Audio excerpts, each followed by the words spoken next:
The rain fell in relentless sheets, drumming on the black umbrella Emma clutched as she stood alone by her grandmother's open grave.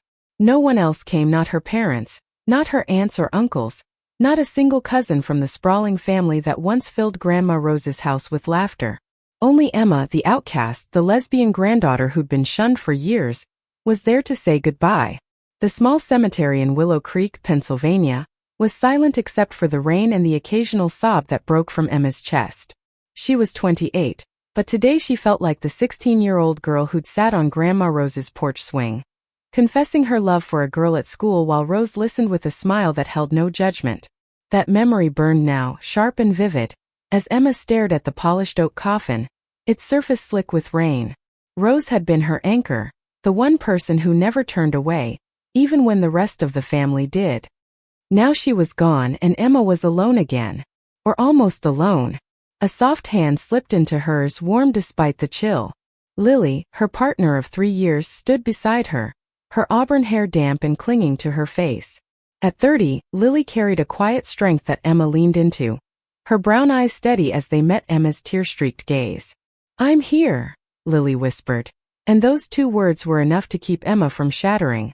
The funeral was small, just the priest, Emma and Lily, with a handful of Rose's old friends from church huddled under umbrellas. No one from the family showed. Not Emma's mother, who'd called her unnatural when she came out at 17. Not her father, who'd stopped speaking to her entirely. Not even Aunt Clara, who'd once been Rose's favorite daughter but hadn't visited in years. Emma's heart ached with the weight of their absence, but it was an old wound, one she'd learned to carry. As the priest's voice droned on about eternal rest, Emma's mind drifted to the last time she'd seen Rose. It was 6 months ago, in the cozy living room of Rose's Victorian home, the air thick with the scent of lavender and old books. Rose, frail but sharp as ever at 82, had pulled Emma close and whispered, "You're my legacy kid. Don't let them make you small." Emma hadn't understood then, but the words lingered, heavy with meaning she couldn't yet grasp. The service ended, and the priest offered a sympathetic nod before hurrying to his car. Rose's friends shuffled forward, murmuring condolences, their faces kind but distant. Emma barely heard them. Her eyes were fixed on the coffin, now being lowered into the earth. She wanted to scream, to demand why no one else cared enough to come. But she didn't. She just held Lily's hand tighter and let the rain wash over her. Later, at the lawyer's office in downtown Willow Creek, Emma sat in a stiff leather chair, Lily beside her. The will reading was supposed to be a formality. Rose had no fortune, just her old house and a modest savings account. Emma expected a few sentimental heirlooms, maybe the pearl necklace Rose always wore. But as Mr. Hargrove, the lawyer, adjusted his glasses and began reading, Emma's world tilted. "To my family," Hargrove read, his voice steady, "I leave nothing unless you meet my terms. My estate, me home, my savings, my possessions will be held in trust until every living member of the Thompson family attends a gathering at my house, as organized by my granddaughter, Emma Thompson. Only then will my assets be divided equally among you. To Emma, I leave the authority to oversee this gathering, and the discretion to distribute my personal effects as she sees fit." Emma's breath caught. Lily's hand found hers under the table, a silent question in her touch. Hargrove continued, detailing the logistics, but Emma barely heard him. Rose had done something extraordinary, something that would force the family that abandoned her to face Emma, the granddaughter they'd rejected. It was a final act of defiance, a way to make them confront their choices. And it put Emma in control. She felt a spark of something unfamiliar, power. For years she'd been the one begging for acceptance, shrinking herself to fit their expectations. Now Rose had flipped the script. The family would have to come to her, to the lesbian granddaughter they'd shunned, if they wanted a piece of Rose's legacy. The thought was both thrilling and terrifying. That night, in their small apartment in Pittsburgh, Emma sat on the couch with Lily, a glass of wine untouched in her hand. "They won't come," she said, her voice hollow. "They'll let the house rot before they sit in a room with me." Lily tucked a strand of Emma's chestnut hair behind her ear, her touch gentle but firm. "Then they lose," she said. "But you? You've already won." Rose made sure of that. Emma wanted to believe her, but doubt gnawed at her. The family's rejection had carved deep scars, and the idea of facing them again felt like walking into a storm. Yet Rose's words echoed in her mind. Don't let them make you small. For the first time in years, Emma felt a flicker of resolve. She would do this for Rose, for herself, and for the love she and Lily had fought so hard to protect.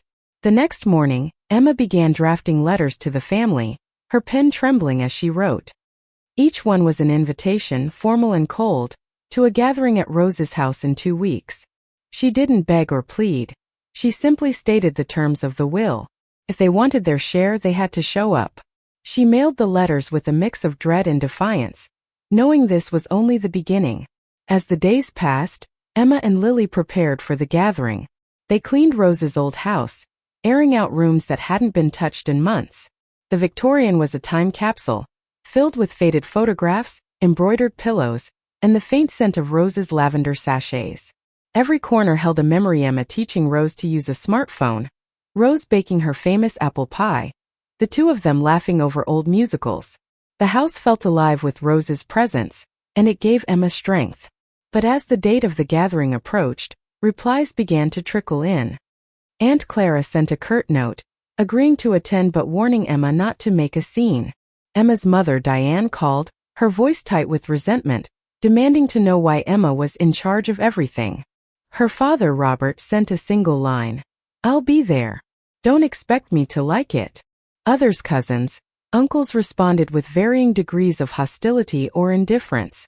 None of them mentioned Rose. None of them apologized. Emma felt the weight of their words, each one a reminder of the years she'd spent on the outside. But Lily was there, steady as ever, helping her sort through the responses and plan the gathering. They decided to keep it simple. A dinner in Rose's dining room, with Emma reading a letter Rose had left for the family. It was a letter Emma hadn't yet opened, entrusted to her by Hargrove with strict instructions to read it aloud at the gathering. Its contents were a mystery, but Emma felt Rose's hand guiding her, even now. The night before the gathering, Emma stood in Rose's bedroom, holding the sealed envelope. Lily came up behind her, wrapping her arms around Emma's waist. "Whatever's in there," Lily said, her voice soft against Emma's ear, "it's Rose's way of protecting you. Trust her." Emma nodded, her throat tight. She didn't know if she was ready to face her family, to stand in a room full of people who'd hurt her and demand they listen. But for Rose she would try. For Lily she would fight. And for herself, she would finally claim the space she'd been denied for so long. The dining room in Rose's Victorian home glowed under the soft light of a chandelier, its crystal prisms casting delicate rainbows across the polished mahogany table. Emma had spent hours setting it, arranging Rose's favorite china and silverware, each piece a reminder of the woman who'd raised her to be fearless. Tonight, that fearlessness would be tested as her family arrived, one by one, their faces taut with resentment or discomfort. Emma stood at the head of the table, her heart pounding as she adjusted the simple black dress she'd chosen, Rose's favorite color. Lily was in the kitchen, putting the finishing touches on a meal they'd prepared together. Roast chicken, mashed potatoes, and green beans, a menu straight from Rose's recipe book. The familiar scents filled the house, but they couldn't mask the tension that hung in the air like a storm about to break.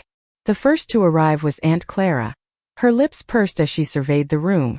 At 55, Clara had the same sharp cheekbones as Rose but none of her warmth. "This better be quick," she said, brushing past Emma to claim a seat. No greeting, no acknowledgement of the years since they'd last spoken. Emma bit back a retort, reminding herself this was for Rose. Next came Emma's parents, Diane and Robert, their silence louder than words.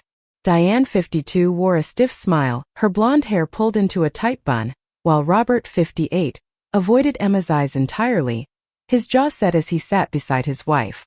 Their presence felt like a betrayal of the years they'd spent ignoring her, but Emma held her head high, channeling Rose's strength. Cousins and uncles trickled in, a parade of familiar faces turned unfamiliar by time and distance. There was Cousin Mark, 35, who'd once been Emma's closest confidant but now barely nodded in her direction. Uncle Ted, 60, muttered something about wasting his time as he slumped into a chair. The room filled slowly, each arrival adding to the knot in Emma's stomach. They were here for Rose's money, not for her memory, and the realization stung. Lily emerged from the kitchen, carrying a steaming dish, her presence a quiet anchor in the chaos. She caught Emma's eye and offered a small, encouraging smile, her auburn hair glowing under the chandelier.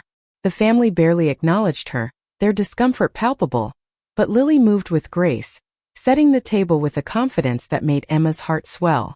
Dinner began in near silence, the clink of silverware the only sound as the family ate. Emma watched them, her mind racing. These were the people who'd turned their backs on her when she came out, who'd whispered sinner behind her back, who'd left Rose to die alone in a hospital bed. Yet here they were, summoned by the promise of an inheritance, pretending they cared. Finally, Emma stood, her hands trembling as she held the sealed envelope from Rose.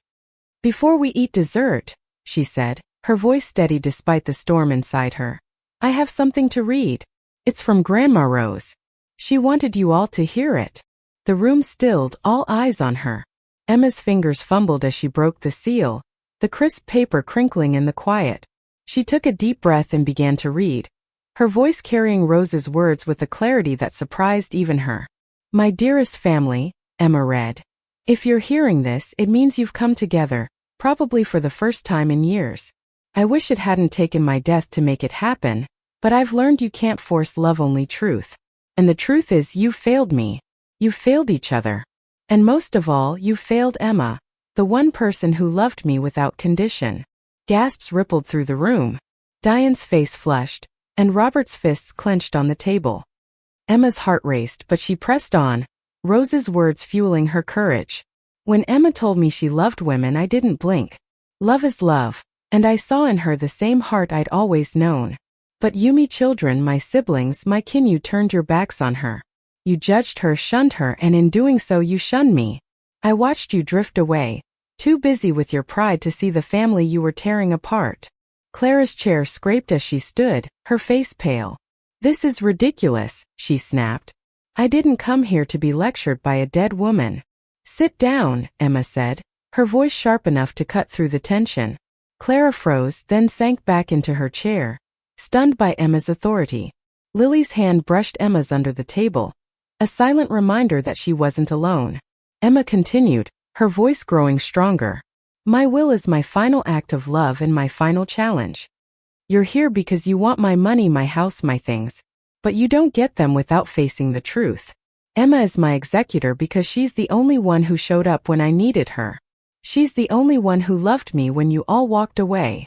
The room was a powder keg, ready to explode. Mark shifted uncomfortably, his eyes darting to the door. Diane's lips trembled, but she said nothing. Robert stared at his plate, his knuckles white. Emma felt their anger, their shame, but she also felt Rose's presence, urging her to keep going. "Here's my condition," Emma read.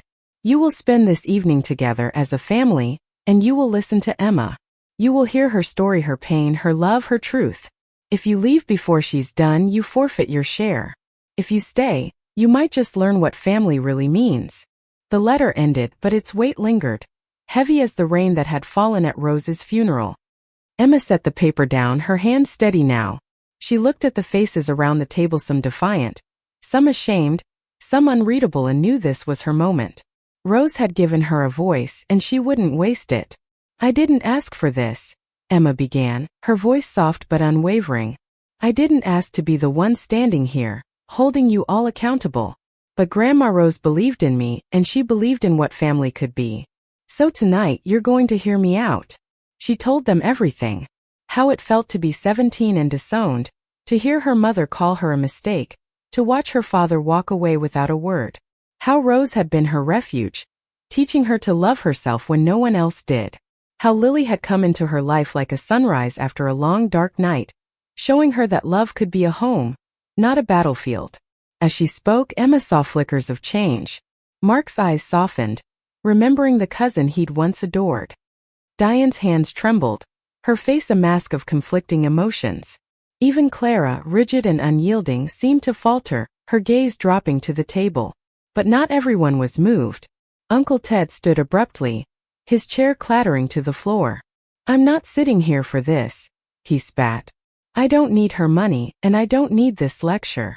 He stormed out, the door slamming behind him.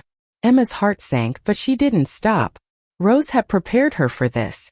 By the time she finished, the room was quiet again, but it was a different kind of silence, raw, vulnerable, like the calm after a storm. Lily squeezed her hand, her eyes shining with pride. Emma felt lighter, as if she'd shed a weight she'd carried for years. Dessert was served as simple apple pie, Rose's recipe, its warm cinnamon scent filling the dining room. But the sweetness couldn't ease the tension that lingered after Emma's speech. The family sat in uneasy silence, their forks scraping against plates, avoiding her gaze. Emma felt the weight of their judgment, but also a strange sense of freedom. She'd spoken her truth, and for the first time they'd listened. Lily moved quietly around the table, refilling glasses, her presence a steady comfort. Emma watched her, marveling at how Lily could be so calm in a room full of hostility. But then Lily had always been her rock, the one who held her together when the world tried to tear her apart. Finally Mark spoke, his voice hesitant. Emma, I didn't know it was that bad. I mean, I knew Mom and Dad were hard on you, but... He trailed off, his eyes meeting hers for the first time that night. I'm sorry. I should have reached out. The apology caught Emma off guard. A crack in the wall she'd built against her family. She nodded, her throat tight. Thanks, Mark, she said softly. It means something. Diane's voice cut through the moment, sharp and defensive. Don't act like we're the villains here, Emma. You made your choices and we had to deal with the fallout. You think it was easy for us watching you flaunt your lifestyle. Emma's chest tightened, the old wound reopening. Flaunt? She repeated, her voice low but dangerous. I loved someone, Mom. I loved Lily. That's not flaunting, it's living. Diane's face reddened, but before she could respond, Lily stepped forward, her voice calm but firm. Mrs. Thompson, with all due respect, Emma's not the one who broke this family. You did that when you stopped seeing her as your daughter. The room froze. No one had ever spoken to Diane like that, least of all an outsider. Robert's head snapped up, his eyes narrowing, but Lily didn't flinch. She stood tall, her hand resting lightly on Emma's shoulder, a silent promise of solidarity. Clara cleared her throat, breaking the silence. This is getting out of hand, she said, her tone clipped. We're here for Rose's will, not to rehash old grudges. Can we just move on? Emma wanted to scream, to tell Clara that Rose's will was about more than money, it was about accountability, about healing. But she took a deep breath, steadying herself. We're not done, she said. Rose wanted us to talk, to really talk. So let's do it. Tell me why you didn't come to her funeral. The question hung in the air, heavy and accusing. No one answered at first. Then Mark spoke again, his voice quieter now. I wanted to, he admitted. But I was scared. Scared of what it would mean to face you, to face everything. Diane shifted in her seat, her eyes glistening. I couldn't, she said, almost a whisper. It hurt too much. Losing Mom, losing you. She stopped, her voice breaking. Emma's heart twisted. For the first time, she saw something in her mother's face, not anger but pain. It didn't erase the years of rejection, but it was a glimpse of something human, something she could almost understand. Robert remained silent, his face unreadable. Emma turned to him, her voice steady. What about you, Dad? Why didn't you come? He didn't answer, just stared at the table, his jaw tight. The silence stretched, suffocating, until Lily spoke again, her voice gentle but unyielding. Mr. Thompson, Rose loved you. She talked about you all the time, how proud she was of you, even when you pulled away. She deserved better. Robert's head jerked up, his eyes flashing. You don't know anything about it, he snapped. But there was a crack in his voice, a hint of something breaking. The conversation faltered, emotions too raw to sustain. Emma suggested a break, and the family dispersed, some stepping onto the porch, others lingering in the living room. Emma and Lily retreated to the kitchen, where Emma leaned against the counter, her hands shaking. You were incredible, Lily said, pulling Emma into a hug. I'm so proud of you. Emma buried her face in Lily's shoulder, letting the warmth of her embrace steady her. I don't know if I can keep doing this, she admitted. It's too much. You can, Lily said, her voice fierce with belief. Rose knew you could. That's why she chose you. They returned to the dining room, where the family had reconvened, their faces a mix of reluctance and curiosity. Emma took a deep breath, ready to continue, but Clara spoke first, her voice softer than before. Emma, I didn't realize. I mean, I knew Mom loved you, but I didn't know how much you were there for her. I should have been there too. It wasn't an apology, not quite, but it was a start. Emma nodded, her heart softening just a fraction. The night wore on, stories of Rose emerging like fragile threads, weaving the family together, if only for a moment. Mark shared a memory of Rose teaching him to fish, her laughter echoing across the lake. Diane admitted she'd kept Rose's old recipe cards, using them when she missed her mother. Even Robert spoke, his voice gruff, about the time Rose helped him fix his car when he was a teenager. These stories, small and human, were a balm to Emma's aching heart. They reminded her of the Rose she'd loved, the Rose who'd loved them all despite their flaws. But they also reminded her of the distance between them, the years of silence that couldn't be undone in one night. As the evening drew to a close, Emma felt a shift. The family wasn't healed, not by a long shot, but they'd listened. They'd stayed. And that, she realized, was Rose's true gift, not the money or the house, but the chance to face the truth together. The night deepened, the air in Rose's house thick with the weight of unspoken truths. Emma stood by the fireplace, its embers casting a warm glow across the living room where the family had gathered after dinner. The chandelier was dimmed, and the soft light made the room feel intimate, almost sacred, as if Rose herself were watching. Emma held a small wooden box, one of Rose's personal effects she'd been instructed to distribute. Inside were mementos, letters, photos, trinkets that Rose had chosen for each family member. Emma had spent hours sorting through them, each item a piece of Rose's heart.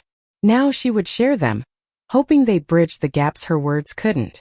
She started with Mark, handing him a faded photograph of him and Rose at the lake, his small hand clutching a fishing pole. She kept this on her nightstand, Emma said, her voice soft. Mark's eyes glistened as he took it, his fingers tracing Rose's smile. For Clara, there was a handwritten recipe for Rose's apple pie, the paper worn from years of use. Clara's expression softened, her fingers lingering on the familiar script. She always said I'd never get it right, Clara murmured, a faint smile breaking through. Diane received a letter, sealed with Rose's wax stamp. Emma watched her mother's hands tremble as she opened it, her eyes scanning the words.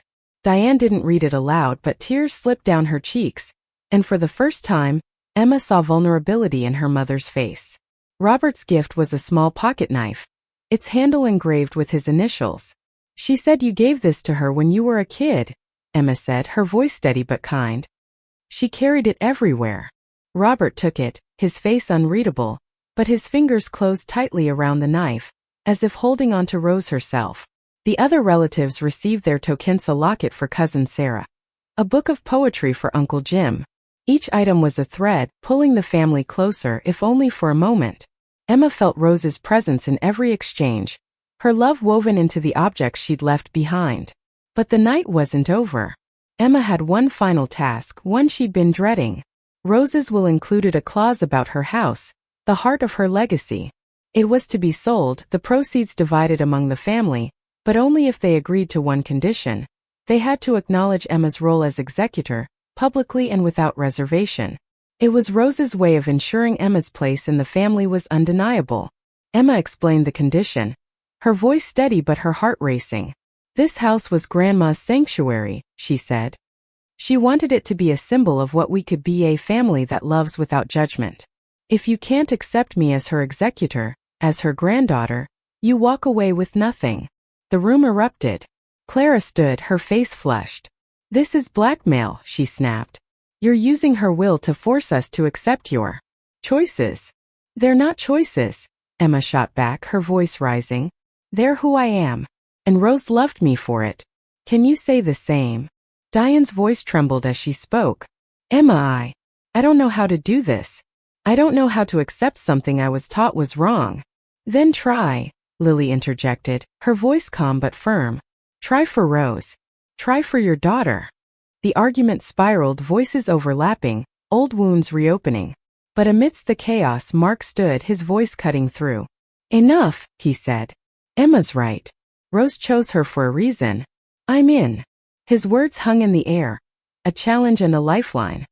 Slowly others nodded: Sarah, Jim, a few cousins.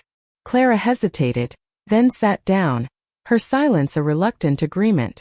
Diane looked at Emma, her eyes wet with tears, and nodded once, a small but seismic shift. Robert was the last.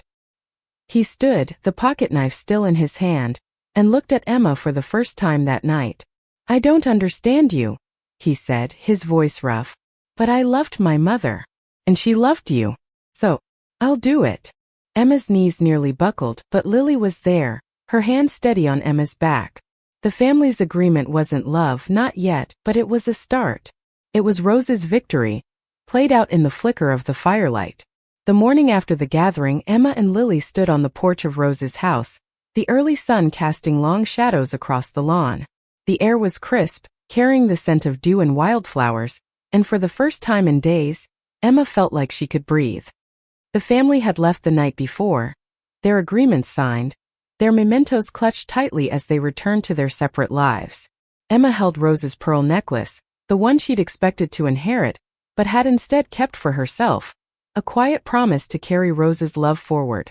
Lily stood beside her, her arm around Emma's waist, her warmth a reminder that they'd face the storm together and come out stronger. "It's not over," Emma said, her voice soft but steady. "They're not suddenly going to love me." But they listened. "That's something." "It's everything," Lily said, her eyes bright with conviction. "You showed them who you are. And you showed yourself." Emma smiled, leaning into Lily's embrace.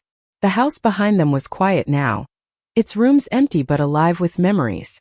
Rose's will had done more than bring the family together. It had given Emma a voice, a chance to reclaim her place. The money, the house, those were secondary.